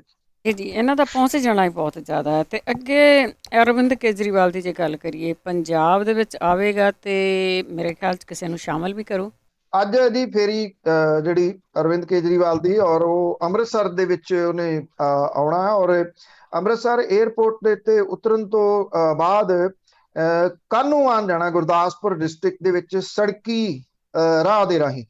ਔਰ ਉੱਥੇ ਜਾਣ ਦਾ ਰੀਜ਼ਨ ਇਹ ਆ ਕਿ ਪਹਿਲਾਂ ਅਕਾਲੀ ਦਲ ਬਾਦਲ ਦੇ ਵਿੱਚ ਸ਼ਾਮਲ ਰਹੇ, ਫਿਰ ਅਕਾਲੀ ਦਲ ਟਕਸਾਲੀ ਬਣਿਆ, ਉਹਦੇ ਵਿੱਚ ਚਲੇ ਗਏ, ਫਿਰ ਅਕਾਲੀ ਦਲ ਸੰਯੁਕਤ ਬਣ ਗਿਆ, ਉਹਦੇ ਵਿੱਚ ਚਲੇ ਗਏ। ਹੁਣ ਅਕਾਲੀ ਦਲ ਸੰਯੁਕਤ ਛੱਡ ਕੇ ਆਮ ਆਦਮੀ ਪਾਰਟੀ ਦੇ ਵਿੱਚ ਸ਼ਾਮਲ ਹੋ ਸਕਦੇ ਨੇ ਸੇਵਾ ਸਿੰਘ ਸੇਖਵਾਂ। 1997 ਤੋਂ 2002 ਤੱਕ ਅਕਾਲੀ ਦਲ ਦੀ ਸਰਕਾਰ ਵੇਲੇ ਰੈਵਨਿਊ ਮਿਨਿਸਟਰ ਰਹੇ। 2007 ਤੋਂ 12 ਦੇ ਦੌਰਾਨ ਹਲਕਾ ਕਾਹਨੂੰਵਾਲ ਦੇ ਵਿੱਚ ਜ਼ਿਮਨੀ ਚੋਣ ਜਿੱਤ ਕੇ ਉਹ ਅਕਾਲੀ ਭਾਜਪਾ ਸਰਕਾਰ ਦੇ ਵੇਲੇ ਸਿੱਖਿਆ ਮੰਤਰੀ ਵੀ ਰਹੇ। ਸੇਵਾ ਸਿੰਘ ਸੇਖਵਾਂ ਦਾ ਜਿਹੜਾ ਮੁੰਡਾ ਹੈ ਜਗਰੂਪ ਸਿੰਘ ਸੇਖਵਾਂ, ਉਹਨੇ ਕਿਹਾ ਕਿ ਕੇਜਰੀਵਾਲ ਉਹਨਾਂ ਦੇ ਪਿਤਾ ਦੀ ਜਿਹੜਾ ਪਤਾ ਲੈਣ ਦੇ ਵਾਸਤੇ ਪਿੰਡ ਸੇਖਵਾਂ ਆ ਰਹੇ ਨੇ, ਅਗਲੀ ਰਣਨੀਤੀ ਫੇਰ ਹੀ ਉਲੀਕੀ ਜਾਊਗੀ। ਐਕਚੁਅਲੀ ਜੇ ਰਣਨੀਤੀ ਨਾ ਉਲੀਕੀ ਹੁੰਦੀ ਤੇ ਐਡੀ ਦੂਰੋਂ ਜਿਹੜਾ ਜੀ ਦਿੱਲੀ ਤੋਂ ਅਰਵਿੰਦ ਕੇਜਰੀਵਾਲ ਖੁਦ ਚੱਲ ਕੇ ਨਹੀਂ ਸੀ ਆਉਂਦੇ। ਇਹ ਪਹਿਲਾਂ ਜਿਹੜਾ ਜੀ ਉਹ ਸੈੱਟ ਹੋ ਚੁੱਕਿਆ ਹੋਇਆ, ਪਰ ਇਹ ਇੱਕ ਪਿਰਤ ਅਜੀਬੋ ਗਰੀਬ ਆ। ਉਹ ਮਹਿਜ਼ ਇੱਕ ਵਿਧਾਇਕ ਜਿਹੜੇ ਉਹ ਰਹੇ ਨੇ 2 ਵਾਰੀ, ਤੇ ਉਹਦੇ ਪਿੰਡ ਜਾ ਕੇ ਜਿਹੜਾ ਉਹਨੂੰ ਸ਼ਾਮਲ ਕਰਨਾ, ਇਹ ਆਪਣੇ ਆਪ ਦੇ ਵਿੱਚ ਇੱਕ ਵੱਡਾ ਜਿਹੜਾ ਉਹ ਸਵਾਲ ਹੈ। ਦੂਜੇ ਪਾਸੇ ਜਿਹੜਾ ਇਸ ਵੇਲੇ ਵਾਲੰਟੀਅਰ ਆ ਆਮ ਆਦਮੀ ਪਾਰਟੀ ਦੇ, ਉਹਨਾਂ ਦੇ ਵਿੱਚ ਜਿਹੜੀ ਤੁਸੀਂ ਇਹ ਕਹਿ ਲਓ ਕਿ ਭਗਵੰਤ ਮਾਨ ਨੂੰ ਲੈ ਕੇ ਵੱਡੀ ਚਰਚਾ ਜਿਹੜੀ ਆ ਉਹ ਛਿੜੀ ਹੋਈ ਆ, ਔਰ ਵਾਲੰਟੀਅਰਾਂ ਦੇ ਵਿੱਚ ਜਿਸ ਕਿਸਮ ਦੀ ਬੇਚੈਨੀ ਜਿਹੜੀ ਉਹ ਪਾਈ ਜਾ ਰਹੀ ਆ, ਕਿਉਂਕਿ ਕੁਝ ਵਾਲੰਟੀਅਰ ਕੱਢ ਦਿੱਤੇ ਗਏ ਨੋਟਿਸ ਜਾਰੀ ਕਰਕੇ। ਇਹ ਕੱਢੇ ਨੇ ਹਰਚੰਦ ਸਿੰਘ ਬਰਸਟ ਦੇ ਲੈਟਰ ਹੈਡ ਦੇ ਉੱਤੇ। ਹਰਚੰਦ ਸਿੰਘ ਬਰਸਟ ਜਿਹੜਾ ਕੈਪਟਨ ਅਮਰਿੰਦਰ ਸਿੰਘ ਹੋਰਾਂ ਦਾ ਸਿਆਸੀ ਸਲਾਹਕਾਰ ਰਿਹਾ, ਉਹ ਅੱਜ ਕੱਲ ਆਮ ਆਦਮੀ ਪਾਰਟੀ ਦੇ ਵਿੱਚ ਆਲ ਐਂਡ ਆਲ ਜਿਹੜਾ ਜੀ ਉਹ ਬਣਿਆ ਹੈ, ਜਨਰਲ ਸਕੱਤਰ ਬਣਾਇਆ। ਉਹ ਕੱਢੀ ਜਾਂਦਾ ਜਿਹੜੇ ਇਹ ਵਾਲੰਟੀਅਰ ਨੇ ਉਹਨਾਂ ਨੂੰ ਇੱਕ ਜਿਹੜਾ ਉਹ ਨੋਟਿਸ ਜਾਰੀ ਕਰਕੇ, ਜਿਹੜੇ ਵੀ ਪੋਸਟਾਂ ਪਾ ਰਹੇ ਨੇ ਸੋਸ਼ਲ ਮੀਡੀਆ ਦੇ ਉੱਤੇ। ਅੱਜ ਭਗਵੰਤ ਮਾਨ ਹੋਰਾਂ ਦੀ ਮੁਲਾਕਾਤ ਜਿਹੜੀ ਆ ਉਹ ਅਰਵਿੰਦ ਕੇਜਰੀਵਾਲ ਦੇ ਨਾਲ ਹੋਣੀ ਹੈ। ਇਹ ਕਿਹਾ ਜਾਂਦਾ ਹੈ ਕਿ ਸੇਖਵਾਂ ਦੇ ਘਰ ਜਾਣ ਤੋਂ ਪਹਿਲਾਂ ਅੰਮ੍ਰਿਤਸਰ ਦੇ ਵਿੱਚ ਇਹ ਮੀਟਿੰਗ ਹੋ ਸਕਦੀ ਹੈ। ਪਿਛਲੇ ਦਿਨਾਂ ਤੋਂ ਆਮ ਆਦਮੀ ਪਾਰਟੀ ਨੇ ਜਿਹੜਾ ਉਹ ਪੋਸਟਾਂ ਪਾ ਕੇ ਜਾਂ ਜਿਹੜੇ ਉਹ ਚਰਚੇ ਕਰ ਕਰਕੇ ਕਈ ਬੰਦੇ ਪਰਖ ਲਏ, ਮਤਲਬ ਕਿ ਇੱਕ ਦਿਨ ਦੇ ਵਿੱਚ ਕਈ ਵਾਰੀ ਤਾਂ 2 ਮੁੱਖ ਮੰਤਰੀ ਵੀ ਬਣਾ ਲਏ। ਆਹ ਹੋ ਸਕਦੇ ਆਮ ਆਦਮੀ ਪਾਰਟੀ ਦਾ ਚਿਹਰਾ, ਆਹ ਹੋ ਸਕਦੇ ਆਮ ਆਦਮੀ ਪਾਰਟੀ ਦਾ ਚਿਹਰਾ। ਉਹ ਲੋਕ ਜਿਨ੍ਹਾਂ ਨੂੰ ਪੁੱਛਦਾ ਕੋਈ ਨਹੀਂ, ਜਿਨ੍ਹਾਂ ਦੇ ਉੱਤੇ ਕਰਪਸ਼ਨ ਦੇ ਵੱਡੇ ਵੱਡੇ ਚਾਰਜਸ ਨੇ, ਉਹਨਾਂ ਦੇ ਨਾਮ ਵੀ ਜਿਹੜੇ ਸੀ ਉਹ ਫੋਟੋਆਂ ਲਾ ਕੇ ਪਾ ਕੇ ਦੇਖੇ। ਔਰ ਇਹ ਕਿਹਾ ਜਾਂਦਾ ਕਿ ਇਸ ਮਾਮਲੇ ਦੇ ਉੱਤੇ ਦਬਾਅ ਦੇ ਹੇਠ ਹੈ ਅਰਵਿੰਦ ਕੇਜਰੀਵਾਲ। ਇਹਦਾ ਕੀ ਬਣਦਾ, ਕਿਉਂਕਿ ਸੇਖਵਾਂ ਦੇ ਨਾਲੋਂ ਜਿਹੜੀ ਨਿਗਾਹ ਹੈ ਉਹ ਇਸ ਮਾਮਲੇ ਦੇ ਉੱਤੇ ਰਹੂਗੀ ਕਿ ਜਿਹੜੀ ਆਮ ਆਦਮੀ ਪਾਰਟੀ ਦੇ ਵਾਲੰਟੀਅਰਾਂ ਦੇ ਵਿੱਚ ਬੇਚੈਨੀ ਹੈ ਉਹਨੂੰ ਕਿਹੜੇ ਤਰੀਕੇ ਦੇ ਨਾਲ ਦੂਰ ਕੀਤਾ ਜਾਂਦਾ ਹੈ। ਔਰ ਜਿਹੜੇ ਤਕਰੀਬਨ ਮਹੀਨੇ 1.5 ਮਹੀਨੇ ਤੋਂ ਕਿਸੇ ਵੀ ਸਰਗਰਮੀ ਦੇ ਵਿੱਚ ਹਿੱਸਾ ਨਾ ਲੈ ਰਹੇ ਭਗਵੰਤ ਮਾਨ ਹੋਰੀ ਜਿਹੜੇ ਨੇ, ਪਾਰਟੀ ਉਹਨਾਂ ਨੂੰ ਨਾਲ ਤੋਰ ਪਾਉਂਦੀ ਹੈ ਜਾਂ ਨਹੀਂ? ਜੀ ਜੀ, ਕਈ ਵਾਰੀ ਇਹ ਵੀ ਹੋ ਜਾਂਦਾ ਨਹੀਂ ਵੀ ਇਹਨਾਂ ਨੂੰ ਹੁਣ ਪਾਸੇ ਕਰ ਲਓ, ਤੇ ਅੱਗੇ ਗੱਲ ਕਰਦੇ ਹਾਂ ਪੰਜਾਬ ਦੇ ਜੇਲ੍ਹ ਮੰਤਰੀ ਦੀ, ਉਸ ਨੂੰ ਕੇਂਦਰ ਵੱਲੋਂ ਕੇਂਦਰੀ ਸੁਰੱਖਿਆ ਦੇਣ ਤੋਂ ਨਾ ਹੋਈ। ਦੇਖੋ, ਇਹ ਜਿਹੜੇ ਪੰਜਾਬ ਦੇ ਨੇਤਾ ਨੇ, ਇਹਨਾਂ ਦੇ ਜਿਹੜਾ ਸਾਰਾ ਜ਼ੋਰ ਲੱਗਿਆ ਰਹਿੰਦਾ ਨਾ, ਜਿੰਨੇ ਬਿਆਨ ਇਹਨਾਂ ਦੇ ਹੁੰਦੇ ਆ, ਉਹ ਇੱਕੋ ਗੱਲ ਨੂੰ ਕੇਂਦਰਿਤ ਰੱਖ ਕੇ ਹੁੰਦੇ ਆ ਕਿ ਉਹਨਾਂ ਨੂੰ ਸਿਕਿਉਰਿਟੀ ਕਿੰਨੀ ਆ ਉਹਨਾਂ ਕੋਲੇ, ਔਰ ਕਿੰਨੀ ਹੋਰ ਸਿਕਿਉਰਿਟੀ ਮਿਲ ਸਕਦੀ ਆ। ਅਕਸਰ ਇਸ ਸਿਕਿਉਰਿਟੀ ਦੇ ਵਾਸਤੇ ਜਿਹੜਾ ਉਹ ਕੋਈ ਨਾ ਕੋਈ ਜੁਗਤਾਂ ਘੜਦੇ ਰਹਿੰਦੇ ਨੇ। ਉਹਦੇ ਵਿੱਚ ਮਸ਼ਹੂਰ ਨੇ ਰਵਨੀਤ ਸਿੰਘ ਬਿੱਟੂ। ਚਾਹੇ ਕੁਝ ਵੀ ਹੋਵੇ, ਉਹ ਕਿਸੇ ਨਾ ਕਿਸੇ ਰੂਪ ਦੇ ਵਿੱਚ ਇਹੋ ਜਿਹਾ ਬਿਆਨ ਦੇ ਕੇ ਆਪਣੀ ਸਿਕਿਉਰਿਟੀ ਵਧਾ ਲੈਂਦੇ ਆ। ਪਿਛਲੇ ਦਿਨੀ ਉਹਨਾਂ ਦੀ ਸਿਕਿਉਰਿਟੀ Z+ ਜਿਹੜੀ ਉਹ ਕਰ ਦਿੱਤੀ ਗਈ ਹੈ ਕਿ ਉਹਨਾਂ ਦੀ ਜਾਨ ਨੂੰ ਬਹੁਤ ਜਿਹੜਾ ਉਹ ਖਤਰਾ। ਜਦੋਂ ਫਿਰ ਉਹਨਾਂ ਨੂੰ ਬਿਆਨ ਵਗੈਰਾ ਜਿਹੜਾ ਜੀ ਉਹ ਦੇਣਾ ਪੈਂਦਾ ਕਿ ਦੇਖੋ ਜੀ ਆਹ ਧਮਕੀਆਂ ਆ ਗਈਆਂ ਮੈਨੂੰ ਖਾਲਿਸਤਾਨੀਆਂ ਦੀਆਂ, ਜਾਂ ਉਹ ਕੋਈ ਇਦਾਂ ਦਾ ਬਿਆਨ ਦੇ ਦੇਣਗੇ, ਫਿਰ 2 ਦਿਨ ਬਾਅਦ ਕਹਿ ਦੇਣਗੇ ਕਿ ਖਾਲਿਸਤਾਨੀਆਂ ਦੀਆਂ ਧਮਕੀਆਂ ਉਹਨਾਂ ਨੂੰ ਆ ਗਈਆਂ, ਉਹਨਾਂ ਦੀ ਸਿਕਿਉਰਿਟੀ ਵਧਾਓ। ਜਿਹੜੀ ਸਿਕਿਉਰਿਟੀ ਆ ਉਹ ਹੁਣ ਰਵਨੀਤ ਸਿੰਘ ਬਿੱਟੂ ਹੋਰੀ ਉਹਨਾਂ ਨੂੰ ਮਿਲ ਗਈ। ਜੇ ਇਦਾਂ ਦੇ ਬਿਆਨ ਦੇ ਕੇ ਉਹਨਾਂ ਨੂੰ ਮਿਲ ਸਕਦੀ, ਤੇ ਦੂਜਿਆਂ ਦੇ ਵਿੱਚ ਵੀ ਤਾਂ ਇਹ ਲਾਲਚ ਆ ਸਕਦਾ ਨਾ ਕਿ ਅਸੀਂ ਸੈਂਟਰ ਤੋਂ ਕਿਉਂ ਨਹੀਂ ਸਿਕਿਉਰਿਟੀ ਲੈ ਲੈਂਦੇ ਇਦਾਂ ਦੀ ਜਿਹੜੀ। ਸੋ ਕੇਂਦਰੀ ਗ੍ਰਹਿ ਮੰਤਰਾਲੇ ਨੇ ਪੰਜਾਬ ਦੇ ਜੇਲ੍ਹ ਮੰਤਰੀ ਸੁਖਜਿੰਦਰ ਸਿੰਘ ਰੰਧਾਵਾ ਨੂੰ ਸੈਂਟਰਲ ਜਿਹੜੀ ਇਹ ਸਿਕਿਉਰਿਟੀ ਆ ਉਹ ਦੇਣ ਤੋਂ ਨਾ ਕੀਤੀ ਹੈ। ਕੇਂਦਰੀ ਗ੍ਰਹਿ ਮੰਤਰਾਲੇ ਨੇ ਪੰਜਾਬ ਸਰਕਾਰ ਨੂੰ ਚਿੱਠੀ ਜਾਰੀ ਕਰਕੇ ਕਿਹਾ ਕਿ ਉਹਨਾਂ ਦੇ ਵੱਲੋਂ ਜੇਲ੍ਹ ਮੰਤਰੀ ਸੁਖਜਿੰਦਰ ਸਿੰਘ ਰੰਧਾਵਾ ਦੀ ਜਾਨ ਨੂੰ ਖਤਰਾ ਹੋਣ ਦਾ ਮਾਮਲਾ ਕੇਂਦਰੀ ਸੁਰੱਖਿਆ ਏਜੰਸੀਆਂ ਦੇ ਨਾਲ ਵਿਚਾਰਿਆ ਗਿਆ ਸੀਗਾ। ਕੇਂਦਰੀ ਏਜੰਸੀਆਂ ਦੀ ਰਿਪੋਰਟ ਦੇ ਅਨੁਸਾਰ ਅੱਤਵਾਦੀਆਂ ਤੋਂ ਰੰਧਾਵਾ ਨੂੰ ਕੋਈ ਖਤਰਾ ਹੋਣ ਦੀ ਗੱਲ ਸਾਹਮਣੇ ਨਹੀਂ ਆਈ। ਗ੍ਰਹਿ ਮੰਤਰਾਲਾ ਕਹਿੰਦਾ ਕਿ ਜਿਹੜੇ ਅੱਤਵਾਦੀ ਨੇ, ਗੈਰ ਸਮਾਜੀ ਜਿਹੜੇ ਤੱਤ ਨੇ, ਉਹਨਾਂ ਤੋਂ ਜੇਲ੍ਹ ਮੰਤਰੀ ਸੁਖਜਿੰਦਰ ਸਿੰਘ ਰੰਧਾਵਾ ਨੂੰ ਖਤਰਾ ਹੋਣ ਤੋਂ ਇਨਕਾਰ ਨਹੀਂ ਕੀਤਾ ਜਾ ਸਕਦਾ। ਉਹਨੇ ਇਹ ਵੀ ਕਿਹਾ ਕਿ ਪੰਜਾਬ ਸਰਕਾਰ ਨੂੰ ਇਹ ਕਿਹਾ ਕਿ ਜੇਲ੍ਹ ਮੰਤਰੀ ਰੰਧਾਵਾ ਦੇ ਲੋਕਲ ਖਤਰੇ ਨੂੰ ਵੇਖਦਿਆਂ ਸੁਰੱਖਿਆ ਦਾ ਇੰਤਜ਼ਾਮ ਕੀਤਾ ਜਾਵੇ। ਔਰ ਗ੍ਰਹਿ ਮੰਤਰਾਲੇ ਨੇ ਅਜੇ ਤੱਕ ਸੰਸਦ ਮੈਂਬਰ ਬਿੱਟੂ ਨੂੰ Z+ ਸੁਰੱਖਿਆ ਜਿਹੜੀ ਆ ਉਹ ਦਿੱਤੀ ਹੈ। ਇਹ ਤੋਂ ਪਹਿਲਾਂ ਰਾਜ ਸਭਾ ਮੈਂਬਰ ਪ੍ਰਤਾਪ ਸਿੰਘ ਬਾਜਵਾ ਨੂੰ ਵੀ ਇਸੇ ਤਰ੍ਹਾਂ ਦੀ ਸੁਰੱਖਿਆ ਜਿਹੜੀ ਉਹ ਦਿੱਤੀ ਗਈ ਸੀ। ਜੂਨ ਮਹੀਨੇ ਦੇ ਵਿੱਚ ਕੇਂਦਰੀ ਗ੍ਰਹਿ ਮੰਤਰੀ ਨੂੰ ਚਿੱਠੀ ਲਿਖ ਕੇ ਸੁਖਜਿੰਦਰ ਸਿੰਘ ਰੰਧਾਵਾ ਹੋਰਾਂ ਨੇ ਕੇਂਦਰੀ ਸੁਰੱਖਿਆ ਜਿਹੜੀ ਉਹ ਮੰਗੀ ਸੀ। ਹੁਣ ਇਹਦੇ ਵਿੱਚ ਵੱਡੇ ਸਵਾਲ ਥੋੜੇ ਜਿਹੇ ਇਹ ਵੀ ਆ ਜਾਂਦੇ ਆ ਕਿ ਕੀ ਇਹਨਾਂ ਨੂੰ ਪੰਜਾਬ ਪੁਲਿਸ ਦੇ ਉੱਤੇ ਭਰੋਸਾ ਨਹੀਂ? ਰਵਨੀਤ ਸਿੰਘ ਬਿੱਟੂ ਹੋਰੀ ਹੋਣ, ਉਹ ਵੀ ਕਾਂਗਰਸ ਦੇ ਨਾਲ ਸੰਬੰਧਿਤ ਨੇ, ਪ੍ਰਤਾਪ ਸਿੰਘ ਬਾਜਵਾ ਹੋਰੀ ਕਾਂਗਰਸ ਨਾਲ ਸੰਬੰਧਿਤ ਨੇ, ਸੁਖਜਿੰਦਰ ਸਿੰਘ ਰੰਧਾਵਾ ਹੋਰੀ ਕਾਂਗਰਸ ਦੀ ਸਰਕਾਰ ਦੇ ਵਿੱਚ ਮੰਤਰੀ ਨੇ। ਪੁਲਿਸ ਤਾਂ ਇਹਨਾਂ ਦੇ ਅੰਡਰ ਹੈ, ਪੁਲਿਸ ਤਾਂ ਇਹਨਾਂ ਦੇ ਜੂਲੇ ਦੇ ਹੇਠ ਹੈ। ਫਿਰ ਉਹਨਾਂ ਦੇ ਉੱਤੇ ਭਰੋਸਾ ਜਿਹੜਾ ਜੀ ਉਹ ਛੱਡ ਕੇ ਸੈਂਟਰਲ ਸਿਕਿਉਰਿਟੀ ਇਹ ਕਿਉਂ ਮੰਗਦੇ ਆ? ਸੁਖਜਿੰਦਰ ਸਿੰਘ ਰੰਧਾਵਾ ਕਹਿੰਦੇ ਆ ਕਿ ਖਾਲਿਸਤਾਨੀ ਪੱਖੀ ਧਿਰਾਂ ਤੋਂ ਉਹਨਾਂ ਨੂੰ ਖਤਰਾ। ਉਹ ਕਹਿੰਦੇ ਕਿ ਸਿੱਖਸ ਫਾਰ ਜਸਟਿਸ ਦੇ ਏਜੰਡੇ ਦਾ ਉਹਨਾਂ ਨੇ ਵਿਰੋਧ ਕੀਤਾ।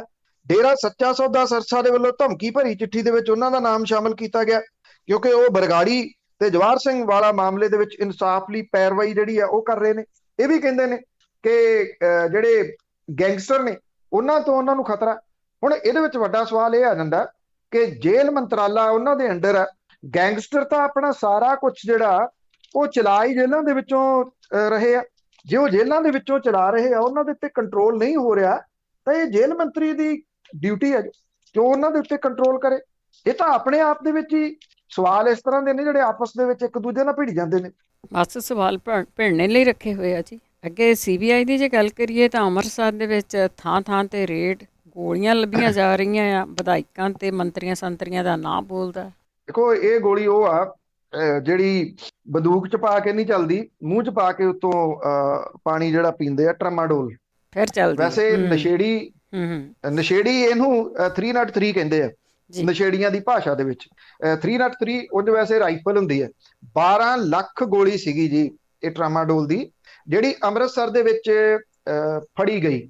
ਔਰ ਇਹ ਜਦੋਂ ਅੰਮ੍ਰਿਤਸਰ ਦੇ ਵਿੱਚ ਇਹ ਗੋਲੀ ਫੜੀ ਗਈ, ਦਸੰਬਰ 19 ਦੀ ਇਹ ਗੱਲ ਹੈ। ਇਹਨਾਂ ਨੇ ਰੇਵਨਬੈਲ ਫਾਰਮਾਸਿਊਟੀਕਲ ਦੇ ਉੱਤੇ ਰੇਡ ਕਰਕੇ 12 ਲੱਖ ਗੋਲੀਆਂ ਜ਼ਬਤ ਕੀਤੀਆਂ ਸੀਗੀਆਂ। ਇਹਦੇ ਵਿੱਚ ਹੈਰਾਨੀਜਨਕ ਤਰੀਕੇ ਦੇ ਨਾਲ ਇਹ ਹੋਇਆ ਕਿ 12 ਲੱਖ ਗੋਲੀ ਫੜੀ ਜਾਂਦੀ ਆ, ਔਰ ਜਦੋਂ ਇਹ ਕਮਰਸ਼ੀਅਲ ਕੈਟਾਗਰੀ ਦੇ ਵਿੱਚ ਆ ਜਾਂਦੀ ਹੈ, ਜਿੰਨੀ ਗੋਲੀ ਆ 8 ਜਾਂ 10 ਗੋਲੀਆਂ ਕਮਰਸ਼ੀਅਲ ਚ ਨਹੀਂ ਆਉਂਦੀਆਂ, ਜੇ ਉਦੋਂ ਉੱਪਰ ਫੜੀਆਂ ਜਾਂਦੀਆਂ ਨੇ ਤੇ ਉਹਦੇ ਵਿੱਚ NDPS ਐਕਟ ਦੇ ਤਹਿਤ ਮਾਮਲਾ ਦਰਜ ਕੀਤਾ ਜਾਂਦਾ। ਇਹਦੇ ਚ ਕੀਤਾ ਇਹ ਗਿਆ, ਮਾਮੂਲੀ ਦੀਆਂ ਜਿਹੜੀਆਂ ਧਾਰਾਵਾਂ ਸੀਗੀਆਂ ਉਹ ਲਾ ਕੇ ਪਰਚਾ ਦਰਜ ਕਰ ਦਿੱਤਾ ਗਿਆ। ਜਦੋਂ ਇਹ ਜਿਹੜੀ ਸੀਜ਼ ਕੀਤੀ ਹੋਈ ਸੀਗੀ ਗੋਲੀ, ਇਹਨੂੰ ਰੱਖਿਆ ਗਿਆ ਪੁਰਾਣਾ ਸਿਵਲ ਸਰਜਨ ਦਾ ਜਿਹੜਾ ਦਫ਼ਤਰ ਆ ਉੱਥੇ। ਉੱਥੋਂ ਇਹ 12 ਲੱਖ ਗੋਲੀ ਗਾਇਬ ਹੋ ਗਈ। ਜਦੋਂ ਇਹ ਮਾਮਲਾ ਹਾਈ ਕੋਰਟ ਦੇ ਧਿਆਨ ਦੇ ਵਿੱਚ ਆਇਆ ਤੇ ਹਾਈ ਕੋਰਟ ਨੇ ਪੁੱਛਿਆ 12 ਲੱਖ ਗੋਲੀ ਫੜੀ ਗਈ, ਪਹਿਲੀ ਤਾਂ ਗੱਲ ਉਹ ਗਈ ਕਿੱਥੇ, ਦੂਜਾ ਇਹ ਕਿ ਐਨਡੀਪੀਐਸ ਐਕਟ ਦੀਆਂ ਧਾਰਾਵਾਂ ਦੇ ਤਹਿਤ ਪਰਚਾ ਦਰਜ ਕਿਉਂ ਨਹੀਂ ਕੀਤਾ ਗਿਆ। ਪੰਜਾਬ ਸਰਕਾਰ ਕੋਲੇ ਬਹੁਤਾ ਜਵਾਬ ਨਹੀਂ ਸੀ। ਹਾਈ ਕੋਰਟ ਨੇ ਇਹ ਮਾਮਲਾ ਸੀਬੀਆਈ ਨੂੰ ਦਿੱਤਾ। ਸੀਬੀਆਈ ਪਿਛਲੇ ਕੁਝ ਦਿਨਾਂ ਤੋਂ ਅੰਮ੍ਰਿਤਸਰ ਦੇ ਵਿੱਚ ਹੈ, ਥਾਂ ਥਾਂ ਦੇ ਉੱਤੇ ਛਾਪੇਮਾਰੀ ਜਿਹੜੀ ਉਹ ਕੀਤੀ ਜਾ ਰਹੀ ਹੈ।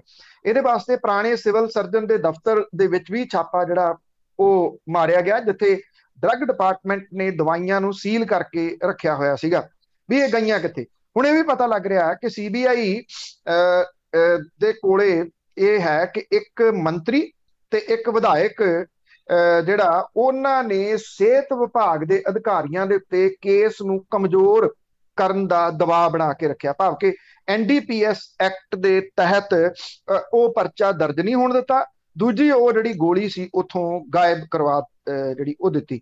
ਇਹ ਖੁੱਲੇ ਬਾਜ਼ਾਰ ਦੇ ਵਿੱਚ ਗੋਲੀ ਨਹੀਂ ਮਿਲਦੀ, ਇਹਦੇ ਉੱਤੇ ਪਾਬੰਦੀ ਲੱਗੀ ਹੋਈ ਆ ਕਿਉਂਕਿ ਨਸ਼ੇੜੀ ਇਹਨੂੰ ਨਸ਼ੇ ਦੇ ਰੂਪ ਦੇ ਵਿੱਚ ਵਰਤਦੇ ਆ। ਉਂਝ ਇਹ ਪੇਨ ਕਿਲਰ ਆ, ਬਹੁਤ ਜਿਹੜੀ ਹਾਈ ਲੈਵਲ ਦੀ ਇਨ ਦਾ ਸੈਂਸ ਕਿ ਜਿਹੜੀ ਇੱਕ ਗੋਲੀ ਆ ਉਹ ਕਿਹਾ ਜਾਂਦਾ ਹੈ ਕਿ ਜਿਹਦਾ ਕੋਈ ਬਹੁਤ ਵੱਡਾ ਆਪਰੇਸ਼ਨ ਹੋਇਆ ਉਹਨੂੰ ਇੱਕ ਗੋਲੀ ਡਾਕਟਰ ਜਿਹੜੇ ਉਹ ਦਿੰਦੇ ਆ ਉਹਦੀ ਦਰਦ ਤੋਂ ਰਿਲੀਫ ਦੇ ਵਾਸਤੇ। ਨਸ਼ੇੜੀ ਇਹਨੂੰ ਨਸ਼ੇ ਦੇ ਵਾਸਤੇ ਜਿਹੜਾ ਉਹ ਵਰਤਦੇ ਆ। ਹੁਣ ਇਹ ਇੱਕ ਮੰਤਰੀ ਤੇ ਵਿਧਾਇਕ ਦਾ ਨਾਮ ਸੀਬੀਆਈ ਸਾਹਮਣੇ ਲਿਆ ਸਕਦੀ ਹੈ ਆਉਂਦੇ ਦਿਨਾਂ ਦੇ ਦੌਰਾਨ। ਮਾਮਲਾ ਦਸੰਬਰ 2019 ਦਾ ਔਰ ਇਹ ਨਾਮ ਜਿਹੜਾ ਜੀ ਉਹ ਸਾਹਮਣੇ ਆ ਲੈਣ ਦਿਓ, ਫੇਰ ਹੀ ਜਿਹੜਾ ਜੀ ਉਹ ਦੱਸਿਆ ਜਾਊਗਾ ਕਿ ਕਿਹੜਾ ਨਾਮ ਹੈ। ਉਂਝ ਪਤਾ ਤਾਂ ਸਭ ਨੂੰ ਹੈ ਕਿ ਉਦੋਂ ਸਿਹਤ ਮੰਤਰੀ ਕੌਣ ਸਨ ਤੇ ਵਿਧਾਇਕ ਜਿਹੜਾ ਉਹ ਕਿਹੜਾ ਹੋ ਸਕਦਾ, ਪਰ ਆਫੀਸ਼ੀਅਲੀ ਤੌਰ ਦੇ ਉੱਤੇ ਸੀਬੀਆਈ ਇਸ ਮਸਲੇ ਦੇ ਵਿੱਚ ਜਿਹੜਾ ਇਹ ਨਾਮ ਸਾਹਮਣੇ ਲਿਆ ਸਕਦੀ ਆ। ਹਾਂ, ਇੰਨਾ ਕੁ ਜ਼ਰੂਰ ਹੈ ਜੀ ਕਿਉਂਕਿ ਕੈਪਟਨ ਧੜੇ ਦੇ ਆ ਤੇ ਉਹ ਉੱਤੋਂ ਜਾ ਕੇ ਜਿਹੜਾ ਜੀ ਦਿੱਲੀ ਦੇ ਉੱਤੋਂ ਸੀਬੀਆਈ ਦੇ ਉੱਤੇ ਦਬਾਅ ਪਾ ਕੇ ਦੱਬ ਲੈਣ ਤਾਂ ਹੋਰ ਗੱਲ। ਬਿਲਕੁਲ, ਪਹਿਲਾਂ ਵੀ ਦੱਬੇ ਗਏ ਆ। ਤੇ ਅੱਗੇ ਗੱਲ ਕਰਦੇ ਹੈਗੇ ਆ ਸੁਪਰੀਮ ਕੋਰਟ ਦੀ। ਉਸਨੇ ਪੁੱਛਿਆ ਕਿ ਜੋ ਇਹ ਵਿਧਾਇਕ ਆ, ਨੇਤਾ ਹੈਗੇ ਆ, ਇਹਨਾਂ ਦੇ ਜਿਹੜੇ ਕੇਸ ਆ ਇਹਨੇ ਸਲੋ ਕਿਉਂ ਚੱਲ ਰਹੇ। ਬਿਲਕੁਲ ਜੀ, ਜਿਹੜੇ ਮੌਜੂਦਾ ਤੇ ਸਾਬਕਾ ਵਿਧਾਨ ਸਭਾਵਾਂ ਦੇ ਵੱਖ-ਵੱਖ ਵਿਧਾਨ ਸਭਾਵਾਂ ਦੇ ਮੈਂਬਰ ਤੇ ਮੈਂਬਰ ਪਾਰਲੀਮੈਂਟ ਦੇ ਉੱਤੇ ਦਰਜ ਜਿਹੜੇ ਮਾਮਲੇ ਨੇ ਇਹਨਾਂ ਨੂੰ ਛੇਤੀ ਖਤਮ ਕਰਨ ਨੂੰ ਲੈ ਕੇ ਸੁਪਰੀਮ ਕੋਰਟ ਦੇ ਵਿੱਚ ਸੁਣਵਾਈ ਜਿਹੜੀ ਆ ਉਹ ਜਾਰੀ ਹੈ। ਅਦਾਲਤ ਨੇ ਇਨਫੋਰਸਮੈਂਟ ਡਾਇਰੈਕਟੋਰੇਟ ਸੀਬੀਆਈ ਵੱਲੋਂ ਮੌਜੂਦਾ ਸਾਬਕਾ ਸੰਸਦ ਮੈਂਬਰ ਵਿਧਾਇਕ ਉਹਨਾਂ ਦੇ ਮਾਮਲਿਆਂ ਦੇ ਵਿੱਚ ਬਹੁਤ ਹੌਲੀ ਜਿਹੜੀ ਜਾਂਚ ਹੁੰਦੀ ਆ ਉਹਦੇ ਉੱਤੇ ਸਵਾਲ ਖੜੇ ਕੀਤੇ ਆ। ਕਈ ਮਾਮਲਿਆਂ ਦੇ ਵਿੱਚ 10 ਸਾਲ ਹੋ ਗਏ ਅਜੇ ਤੱਕ ਚਲਾਨ ਪੇਸ਼ ਨਹੀਂ ਕੀਤਾ ਗਿਆ। ਇਹਦੇ ਉੱਤੇ ਸੁਪਰੀਮ ਕੋਰਟ ਨੇ ਚਿੰਤਾ ਪ੍ਰਗਟ ਜਿਹੜੀ ਉਹ ਕੀਤੀ। Chief justice of India NV Ramana ਦੀ ਜਿਹੜੀ ਅਗਵਾਈ ਦੇ ਵਿੱਚ ਜਿਹੜਾ ਬੈਂਚ ਸੀਗਾ ਉਹਨੇ ਸੋਲਿਸਿਟਰ ਜਨਰਲ ਤੁਸ਼ਾਰ ਮਹਿਤਾ ਨੂੰ ਪੁੱਛਿਆ ਕਿ ਇਹਨਾਂ ਮਾਮਲਿਆਂ ਦੇ ਵਿੱਚ ਜਾਂਚ ਦੀ ਰਫ਼ਤਾਰ ਇੰਨੀ ਸਲੋ ਕਿਉਂ ਆ। ਉਹਨਾਂ ਨੇ ਸੋਲਿਸਿਟਰ ਜਨਰਲ ਨੂੰ ਇਹ ਕਿਹਾ ਕਿ ਇਹਨਾਂ ਮਾਮਲਿਆਂ ਨੂੰ ਵੇਖੋ, ਹਾਲਾਂਕਿ ਬੈਂਚ ਨੇ ਗੱਲ ਕਹੀ ਕਿ ਅਸੀਂ ਜਾਂਚ ਏਜੰਸੀਆਂ ਦੇ ਬਾਰੇ 'ਚ ਕੁਝ ਨਹੀਂ ਕਹਿਣਾ ਚਾਹੁੰਦੇ, ਉਹਨਾਂ ਦੇ ਕੋਲ ਜੱਜਾਂ ਦੀ ਤਰ੍ਹਾਂ ਬਹੁਤ ਕੰਮ ਹੈ, ਮੈਨ ਪਾਵਰ ਅਸਲੀ ਮਸਲਾ ਹੈ, ਜਾਂਚ ਏਜੰਸੀਆਂ ਦੇ ਸਾਹਮਣੇ ਵੀ ਸਮੱਸਿਆ ਹੈ। ਅਦਾਲਤ ਦੇ ਵੱਲੋਂ ਨਿਯੁਕਤ ਕੀਤੇ ਗਏ ਵਿਜੇ ਹੰਸਾਰੀਆ ਨੇ ਕੋਰਟ ਦੇ ਵਿੱਚ ਆਪਣੀ ਰਿਪੋਰਟ ਪੇਸ਼ ਕਰਦਿਆਂ ਹੋਇਆ ਇਹ ਗੱਲ ਕਹੀ ਕਿ ਇਹਨਾਂ ਜਾਂਚ ਏਜੰਸੀਆਂ ਦੇ ਕੋਲੇ ਦਰਜ ਕੇਸਾਂ ਦੀ ਸਥਿਤੀ ਬੜੀ ਚਿੰਤਾਜਨਕ ਹੈ। ਸੁਪਰੀਮ ਕੋਰਟ ਨੇ ਇਹ ਕਿਹਾ ਕਿ ਕਾਨੂੰਨ ਦੇ ਤਹਿਤ ਰਾਜ ਸਰਕਾਰਾਂ ਨੂੰ ਜਿਹੜੇ ਅਪਰਾਧਿਕ ਮਾਮਲੇ ਨੇ ਜਿਹੜੇ ਕਿ ਰਾਜਨੀਤਿਕ ਬਦਲਾ ਲੈਣ ਦੇ ਵਾਸਤੇ ਦਰਜ ਕੀਤੇ ਜਾਂਦੇ ਆ ਉਹ ਵਾਪਸ ਲੈਣ ਦਾ ਅਧਿਕਾਰ ਹੈ, ਪਰ ਹਾਈ ਕੋਰਟ ਸੰਤੁਸ਼ਟ ਹੋਵੇ ਤਾਂ ਹੀ ਇਹਦੀ ਇਜਾਜ਼ਤ ਮਿਲ ਸਕਦੀ ਆ। ਸੁਝਾਅ ਜਿਹੜਾ ਇਹ ਵੀ ਦਿੱਤਾ ਗਿਆ ਕਿ CRPC ਦੀ ਧਾਰਾ 321 ਦੇ ਵਿੱਚ ਜਨਹਿਤ ਕੇਸ ਵਾਪਸ ਲੈਣ ਦੀ ਪਰਮਿਸ਼ਨ ਹੈ, ਪਰ ਰਾਜਨੀਤਿਕ ਕਾਰਨਾਂ ਦੇ ਕਰਕੇ ਇਸ ਤਰ੍ਹਾਂ ਨਹੀਂ ਕੀਤਾ ਜਾਣਾ ਚਾਹੀਦਾ। ਬੈਂਚ ਨੇ ਇਹ ਵੀ ਗੱਲ ਕਹੀ ਕਿ ਤੁਸੀਂ ਇਹ ਚਾਹੁੰਦੇ ਹੋ ਕਿ ਅਸੀਂ ਇਹਦੇ ਵਿੱਚ ਜਿਹੜੇ ਰਾਜਨੀਤਿਕ ਬਦਲਾ ਭਾਵਨਾਵਾਂ ਨੇ ਉਹ ਨਾਲ ਜੋੜ ਦਈਏ, ਇਹਦੇ ਨਾਲ ਸਰਕਾਰਾਂ ਇਹਦਾ ਇਸਤੇਮਾਲ ਕਰ ਲੈਣਗੀਆਂ ਤੇ ਇਸ ਤਰ੍ਹਾਂ ਜਿਹੜਾ ਇਹਦੇ ਨਾਲ ਜੋੜਨ ਦੇ ਨਾਲ ਮਾਮਲੇ ਵਾਪਸ ਲੈਣ ਦੀ ਇਜਾਜ਼ਤ ਨਹੀਂ ਦੇ ਸਕਦੀ। ਇਸ ਵੇਲੇ 51 ਮੈਂਬਰ ਪਾਰਲੀਮੈਂਟ ਨੇ ਜਿਨ੍ਹਾਂ ਦੇ ਉੱਤੇ ਮਨੀ ਲਾਂਡਰਿੰਗ ਦੇ ਕੇਸ ਨੇ, 71 ਵਿਧਾਇਕ ਨੇ ਵੱਖ-ਵੱਖ ਵਿਧਾਨ ਸਭਾਵਾਂ ਦੇ ਜਿਨ੍ਹਾਂ ਦੇ ਉੱਤੇ ਮਨੀ ਲਾਂਡਰਿੰਗ ਦਾ ਕੇਸ ਹੈ। 28 ਕੇਸਾਂ ਦੇ ਵਿੱਚ ਜਾਂਚ ਜਾਰੀ ਹੈ। 8 ਤੋਂ 10 ਸਾਲ ਪੁਰਾਣੇ ਇਹ ਕੇਸ ਨੇ। 51 ਮੈਂਬਰ ਪਾਰਲੀਮੈਂਟ ਨੇ ਇਹਦੇ। CBI ਦੇ ਵਿੱਚ ਜਿਹੜੇ ਮਾਮਲੇ ਨੇ ਉਹ 121 ਨੇ। ਵਿਸ਼ੇਸ਼ ਅਦਾਲਤਾਂ ਦੇ ਵਿੱਚ ਜਿਹੜੇ ਸੁਣਵਾਈ ਦੇ ਅਧੀਨ 121 ਮਾਮਲਿਆਂ ਦੇ ਵਿੱਚੋਂ 58 ਦੇ ਵਿੱਚ ਉਮਰ ਕੈਦ ਦੀ ਸਜ਼ਾ ਦਾ ਪ੍ਰੋਵੀਜ਼ਨ ਹੈ। ਸਭ ਤੋਂ ਪੁਰਾਣਾ ਮਾਮਲਾ 2010 ਦਾ 37 ਦੇ ਵਿੱਚ ਜਿਹੜੀ ਆ ਉਹ ਅਜੇ ਜਾਂਚ ਚੱਲ ਰਹੀ ਹੈ। ਜਾਂਚ ਕਿੰਨੀ ਦੇਰ ਚੱਲਦੀ ਹੈ ਇਹ ਕੁਝ ਨਹੀਂ ਜਿਹੜਾ ਉਹ ਪਤਾ, ਔਰ ਇਹ ਜਿਹੜੇ ਸਿਆਸਤਦਾਨ ਨੇ ਉਹ ਕਿਵੇਂ ਇਸ ਸਭ ਕਾਸੇ ਦੀ ਜਿਹੜੀ ਜਾਂਚ ਆ ਉਹਨੂੰ ਲਮਕਾ ਲੈਂਦੇ ਆ, ਉਹ ਸਭ ਨੂੰ ਪਤਾ ਹੈ। ਜੀ ਜੀ ਬਿਲਕੁਲ। ਤੇ ਅਖੀਰ ਦੇ ਵਿੱਚ ਗੱਲ ਕਰਦੇ ਹਾਂ ਕਾਬਲ ਦੇ ਵਿੱਚ ਫਸੇ ਲੋਕ, ਉਹਨਾਂ ਦੇ ਮੰਦੇ ਹਾਲ। ਕੁਝ ਜਿਹੜੇ ਗੁਰਦੁਆਰੇ ਨੇ ਉਹਨਾਂ ਦੇ ਅੰਦਰ ਲੋਕ ਜਿਹੜੇ ਵੜੇ ਹੋਏ ਨੇ, ਔਰ ਇਹ ਕਿਹਾ ਜਾਂਦਾ ਹੈ ਕਿ ਕੁਝ ਗੁਰਦੁਆਰੇ ਇਸ ਤਰ੍ਹਾਂ ਦੇ ਵੀ ਨੇ ਜਿਹੜੇ ਕਾਬਲ ਦੇ ਵਿੱਚ ਨੇ, ਉਹ ਪਿਛਲੇ 8 ਤੋਂ 10 ਦਿਨ ਤੋਂ ਉਹਨਾਂ ਦੇ ਬੂਹੇ ਜਿਹੜੇ ਉਹ ਨਹੀਂ ਖੁੱਲੇ, ਅੰਦਰ ਉਹਨਾਂ ਦੇ ਆਵਾਜ਼ ਜਿਹੜੀ ਉਹ ਜ਼ਰੂਰ ਹੈਗੀ ਆ। ਕਿ ਇਹਦੇ ਵਿੱਚੋਂ ਜਿਹੜੇ ਸਿੱਖ ਭਾਈਚਾਰੇ ਦੇ ਲੋਕ ਨੇ ਉਹਨਾਂ ਨੇ ਆਪਣਾ ਸਮਾਨ ਤੱਕ ਵੀ ਇੱਥੇ ਅੰਦਰ ਗੁਰਦੁਆਰਿਆਂ ਦੇ ਵਿੱਚ ਜਿਹੜਾ ਉਹ ਰੱਖਿਆ ਹੋਇਆ, ਔਰ ਉਹ ਬਾਹਰ ਇਸ ਕਰਕੇ ਨਹੀਂ ਆ ਰਹੇ ਕਿ ਉਹਨਾਂ ਨੂੰ ਜੇ ਪ੍ਰੋਪਰ ਕੱਢਿਆ ਜਾਵੇ ਉੱਥੋਂ ਤੇ ਤਾਂ ਹੀ ਉਹ ਬਾਹਰ ਆਉਣਗੇ। ਇੱਕ ਬਾਜ਼ਾਰ ਜਿਹੜਾ ਜਿੱਥੇ ਮੈਕਸਿਮਮ ਦੁਕਾਨਾਂ ਜਿਹੜੀਆਂ ਉਹ ਸਿੱਖ ਭਾਈਚਾਰੇ ਦੀਆਂ ਨੇ, ਉਹ ਪਿਛਲੇ ਕਈ ਦਿਨਾਂ ਤੋਂ ਬੰਦ ਨੇ। ਦਵਾਈਆਂ ਦੀਆਂ ਦੁਕਾਨਾਂ ਨੇ, ਜਿਹੜੀਆਂ ਆਟੋ ਪਾਰਟਸ ਦੀਆਂ ਦੁਕਾਨਾਂ ਨੇ, ਉਹ ਨਹੀਂ ਜਿਹੜੀਆਂ ਉਹ ਖੁੱਲ ਰਹੀਆਂ। ਜਿੱਥੋਂ ਤੱਕ ਕਾਬਲ 에ਅਰਪੋਰਟ ਦੇ ਹਾਲਾਤ ਨੇ, ਉੱਥੇ 30,000 ਦੇ ਕਰੀਬ ਲੋਕ ਜਮ੍ਹਾਂ ਨੇ 에ਅਰਪੋਰਟ ਦੇ ਆਲੇ ਦੁਆਲੇ, ਔਰ ਇਹਨਾਂ ਦੇ ਵਿੱਚ ਬਹੁਤ ਸਾਰੇ ਇਸ ਤਰ੍ਹਾਂ ਦੇ ਨੇ ਜਿਨ੍ਹਾਂ ਦੇ ਕੋਲੇ ਪਾਸਪੋਰਟ ਵੀ ਹੈ ਨਹੀਂਗਾ, ਪਰ ਉਹ ਇਸ ਆਸ ਦੇ ਵਿੱਚ ਖੜੇ ਆ ਕਿ ਕੋਈ ਨਾ ਕੋਈ ਜਹਾਜ਼ ਉਹਨਾਂ ਨੂੰ ਵੀ ਇੱਥੋਂ ਜਿਹੜਾ ਉਹ ਕੱਢ ਸਕਦਾ। ਔਰ ਉੱਥੇ ਜਿਹੜੇ ਹਾਲਾਤ ਨੇ ਕਾਬਲ 에ਅਰਪੋਰਟ ਦੇ ਨੇੜੇ ਤੇੜੇ, ਉੱਥੋਂ ਤਾਂ ਉਹ ਲੱਗਦਾ ਕਿ ਸਾਰੇ ਜਿਹੜੇ ਉਹ ਇੱਥੋਂ ਨਿਕਲ ਜਾਣਾ ਜਿਹੜਾ ਉਹ ਚਾਹੁੰਦੇ ਆ। ਉਹਨਾਂ ਦੇ ਕੋਲੇ ਡਾਕੂਮੈਂਟ ਨਾ ਹੋਣ ਦੀ ਵਜ੍ਹਾ ਕਰਕੇ ਇਉਂ ਤਾਂ ਹੋ ਨਹੀਂ ਸਕਦਾ ਕਿ ਕੋਈ ਵੀ ਜਿਹੜਾ ਵਿਅਕਤੀ ਉਹ ਜਹਾਜ਼ ਚੜ੍ਹ ਜੇ, ਪਰ ਉਹ ਆਸ ਦੇ ਨਾਲ ਜਿਹੜਾ ਉਹ ਖੜੇ ਨੇ। ਔਰ ਇਹ ਕਿਹਾ ਜਾ ਰਿਹਾ ਹੈ ਕਿ ਕੋਈ 88,000 ਦੇ ਕਰੀਬ ਲੋਕ ਨੇ ਉਹ ਹੁਣ ਤੱਕ ਮੁਲਕ ਛੱਡ ਚੁੱਕੇ ਹੋਏ ਆ ਕਿਸੇ ਨਾ ਕਿਸੇ ਰੂਪ ਦੇ ਵਿੱਚ। ਕਾਬਲ ਦੇ ਨੇੜੇ ਤੇੜੇ ਦੇ ਸ਼ਹਿਰਾਂ ਦੇ ਵਿੱਚ ਸੁਰੱਖਿਅਤ ਥਾਵਾਂ ਦੇ ਉੱਤੇ ਜਿਹੜਾ ਉਹ ਲੁਕੇ ਹੋਏ ਨੇ। ਇਹ ਕਿਹਾ ਜਾਂਦਾ ਹੈ ਕਿ ਜਿਹੜੇ ਅਮਰੀਕਾ ਦੇ ਵਾਸਤੇ ਕੋਈ ਜਾਣਕਾਰੀ ਜਿਹੜਾ ਅਮਰੀਕਾ ਜਿਨ੍ਹਾਂ ਤੋਂ ਇਕੱਠੀ ਕਰਦਾ ਸੀਗਾ, ਉਹਨਾਂ ਦੇ ਵਿੱਚ ਵੱਡੀ ਦਹਿਸ਼ਤ ਹੈ। ਉਹਨਾਂ ਦੇ ਵਾਸਤੇ ਜਿਹੜੀ ਪਾਕਿਸਤਾਨ ਤੋਂ ਆਏ ਹੋਏ ਕੁਝ ਲੜਾਕੂ ਨੇ ਉਹ ਲੱਭ ਰਹੇ ਆ ਉਹਨਾਂ ਦੇ ਐਡਰੈਸ ਵਗੈਰਾ, ਔਰ ਲੱਭ ਕੇ ਤਾਲਿਬਾਨਾਂ ਨੂੰ ਦੇ ਰਹੇ ਆ, ਜਿਨ੍ਹਾਂ ਦੀ ਜਾਨ ਨੂੰ ਇਸ ਵੇਲੇ ਸਭ ਤੋਂ ਜ਼ਿਆਦਾ ਜਿਹੜਾ ਉਹ ਖਤਰਾ ਹੈ। ਇਹ ਖਤਰਾ ਕਿੰਨੀ ਦੇਰ ਬਣਿਆ ਰਹੂਗਾ, ਜਾਂ ਜਿਹੜੀਆਂ ਸਰਕਾਰਾਂ ਨੇ ਉਹ ਕਿਵੇਂ ਆਪਣੇ ਜਿਹੜੇ ਨਾਗਰਿਕ ਨੇ ਉਹਨਾਂ ਨੂੰ ਉੱਥੋਂ ਕੱਢਣਗੀਆਂ, ਕਿਉਂਕਿ ਤਾਲਿਬਾਨ ਦਾ ਦਬਾਅ ਇਸ ਵੇਲੇ ਅਮਰੀਕਾ ਦੇ ਉੱਤੇ ਵੀ ਪੈ ਰਿਹਾ ਕਿ ਜਿਹੜੀ ਮਿੱਥੀ ਹੋਈ ਤਰੀਕ ਆ ਉਹਦੇ ਤੱਕ ਤੁਸੀਂ ਆਪਣੀਆਂ ਫੌਜਾਂ ਜਿਹੜੀਆਂ ਇੱਥੋਂ ਵਾਪਸ ਲੈ ਜਾਓ। ਉਹ ਇਸ ਮਹੀਨੇ ਦੀ 31 ਤਰੀਕ ਹੈ, ਉਦੋਂ ਤੱਕ ਕਿਵੇਂ ਉਹ ਵਾਪਸ ਸਾਰੇ ਫੌਜੀ ਜਿਹੜੇ ਉੱਥੋਂ ਹੋ ਜਾਣਗੇ। ਤੇ ਜੇ ਉਹ ਵਾਪਸ ਹੁੰਦੇ ਆ ਤੇ ਜਿਹੜਾ ਕਾਬੁਲ ਦੇ 에ਅਰਪੋਰਟ ਦੇ ਉੱਤੇ ਸਥਿਤੀ ਬਣੀ ਹੋਈ ਆ, ਫਿਰ ਉਹਨੂੰ ਕੌਣ ਕਾਬੂ ਕਰੂਗਾ? ਇਹ ਬੜੇ ਸਾਰੇ ਜਿਹੜੇ ਉਹ ਸਵਾਲ ਨੇ, ਜਿਨ੍ਹਾਂ ਦੇ ਵਿੱਚ ਘੱਟ ਗਿਣਤੀਆਂ ਦੇ ਭਾਈਚਾਰੇ ਦੇ ਜਿਹੜੇ ਲੋਕ ਨੇ ਉਹ ਜ਼ਰੂਰ ਇਸ ਵੇਲੇ ਸਭ ਤੋਂ ਜ਼ਿਆਦਾ ਖਤਰਾ ਮਹਿਸੂਸ ਕਰ ਰਹੇ। ਬਿਲਕੁਲ ਜੀ ਬਿਲਕੁਲ। ਤੇ ਜਿਹੜਾ ਕੰਮ ਵੀ ਮੁਸ਼ਕਲ ਲੱਗਦਾ। ਬਹੁਤ ਬਹੁਤ ਧੰਨਵਾਦ ਜੀ।